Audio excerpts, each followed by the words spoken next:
So guys, good evening. Welcome to my channel Elijah Enjoy. Today I'm doing a repeat of a video that I did. Sorry, I'm shaping up right now in the year 2026. I'm just going to do a very short video um concerning three-dimensional thinking. This is a repeat of what I had done earlier last month, but I got a lot of requests from you people asking me to teach you about three-dimensional thinking, and I want to repeat and report that um, um, I'm continuing to receive a lot of requests from you, and in this particular case I want to focus on three-dimensional thinking. And one particular thing that I'll quote is the book by Ramit Sethi known I Will Teach You How to Be Rich. um so this book precisely focuses on different aspects, so to speak, that focuses on core elements that include how to do banking. So this is an area that we're going to focus much on, how to focus on your savings. Number three, how to do budgeting. There's something they call conscious spending, and lastly, investing. So all these four pillars form the economic background of investment. So we have banking, saving, then budgeting, and investing. Categorically, today I'm going to talk about conscious spending because it's one of the principles that has been sensitized by Ramit Sethi in his book. Um, and this one can assist you to have long-term financial planning. And this is what I call a three-dimension aspect of thinking, so to speak. In this module, I'm going to repeat um, different components that can assist you to have that broad perspective of 3D thinking. And one is conscious spending. In this year, 2026, or maybe in future, we need to specifically focus on conscious spending because much of what we earn goes to waste simply because we don't do conscious spending. And last time in my video, I talked about zero-based budgeting, and we also do a repeat because I'm also getting clients asking me, what is this zero-based budgeting? How can you train us on this so that you can put all your financial aspects in order? The other second thing that provides a three-dimension kind of thinking is automation. How you need to automate your finances. In this way, you need to direct your money to issues to do with your savings, your investment, your bills, your sundry expenses, etc. Um, this one prevents you from requiring or maybe having that necessity to decide on where you need to take your money because you already have established module for your savings. You have an emergency fund as a small emergency fund that can assist you in terms of bad days. So conscious spending, which was our number one aspect, entails choosing areas that you have to spend on because they are so important to you, while cutting down your expenses on the things that don't matter to you or those that you don't value. So this one moves beyond, or you see beyond and have that three-dimension thinking by creating a beyond that simple mindset.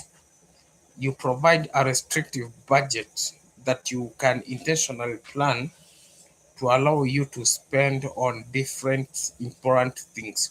So that is what we call conscious spending. So most of the people, especially those of us who are employed, don't get anything in return after many years of investment simply because they ignore this aspect of conscious spending and rather focus on spending where there is no value. So number three as part of our um as part of three-dimension thinking, um entails focusing on those big wins. In my earlier videos, I've talked about celebrating our smaller wins. You need to celebrate step by step. But on this three-dimension thinking, um, I'm talking about you focus on that big win. You focus on how much you need to improve for you to have a three-dimension aspect of thinking. You need to focus on maybe making it in business. um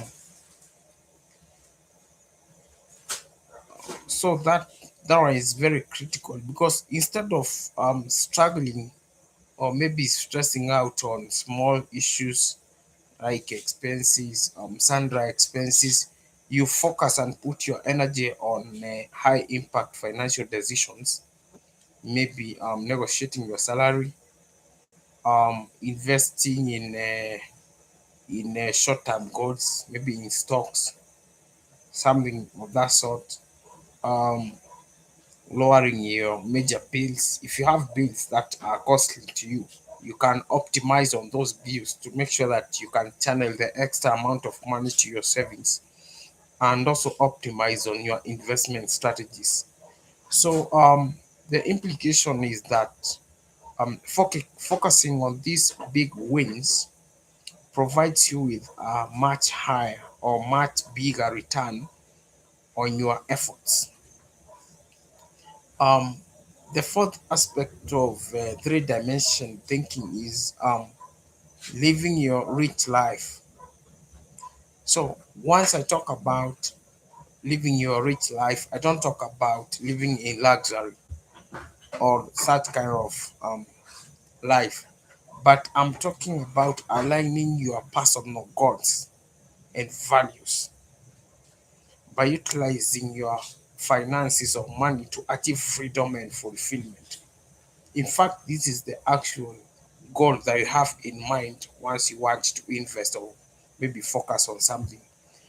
Living your rich life also entails um having a comprehensive or maybe a three-dimension thinking of how money interacts with your life, just beyond the spreadsheet or maybe on paper.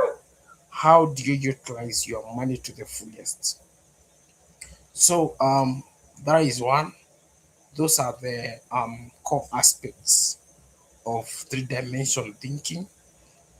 Maybe conscious spending, automating your finances, focusing on those big wins, and living your rich life entirely. Um,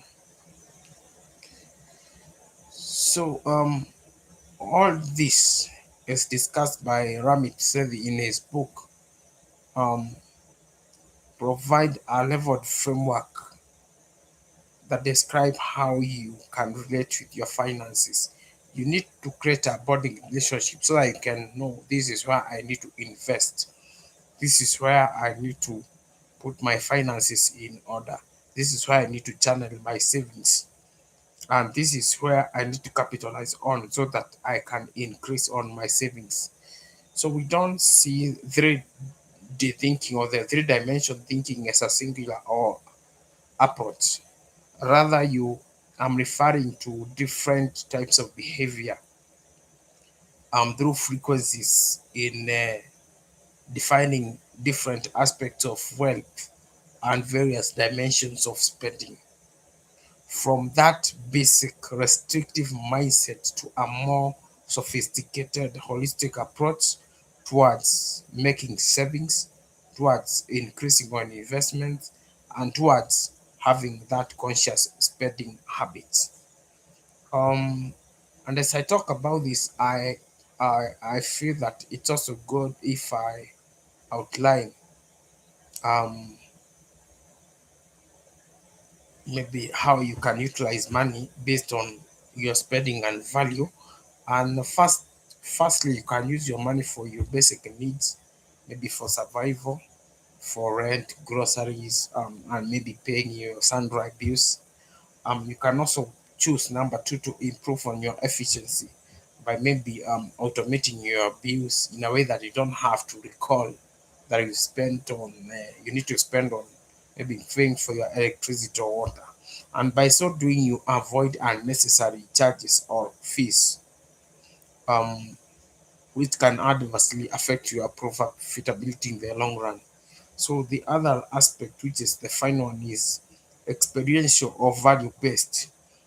This is where you use your finances as tools to gain priceless experiences and cultural perspectives. Um, this one is done by maybe focusing on where you need to spend maybe part of your holidays, part of your luxury, or maybe improving your personal health, improving your personal life, but at the same time taking note that you're cutting heavily on costs, especially on those things that don't add value to your life. So so those are the three dimensions of money where you utilize on the basic needs. Maybe you optimize on your efficiency and maybe value based spending. Um, Before we proceed, I also want to talk about maybe that expansive or intentional thinking, which I'm calling three dimension thinking, um, where you focus on your big wins, so that instead of maybe focusing on that linear or restrictive to or to the approach, um, that centralizes on maybe $1, $2, $3 on kind of spending, you work with high figures so you can negotiate a five or $10,000 salary raise. You automate your investment account to make sure that at the end of the year you're able to have maybe good dividends. You're also able to focus on maybe the stocks that are purchasing or that are making a kill in the market. So this one only happens if you have automation. I want to talk about this short video. I want to talk about the different of the seven levels of wealth, so that you can understand where you're coming from. Um,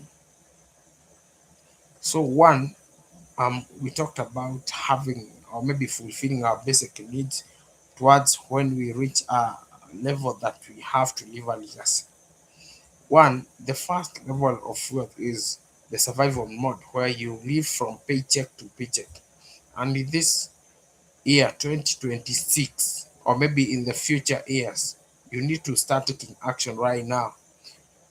Stop living from paycheck to paycheck, or maybe having that emergency plan. The second level entails a level where you are stable and where you are able to pay your bills on time, but you're still having technical difficulties in terms of savings. So the third level of wealth is where you can say that you are secure, where your high interest debts are not there, and you have an existing emergency fund, and maybe you can breathe or relax or do your other duties without out of worries.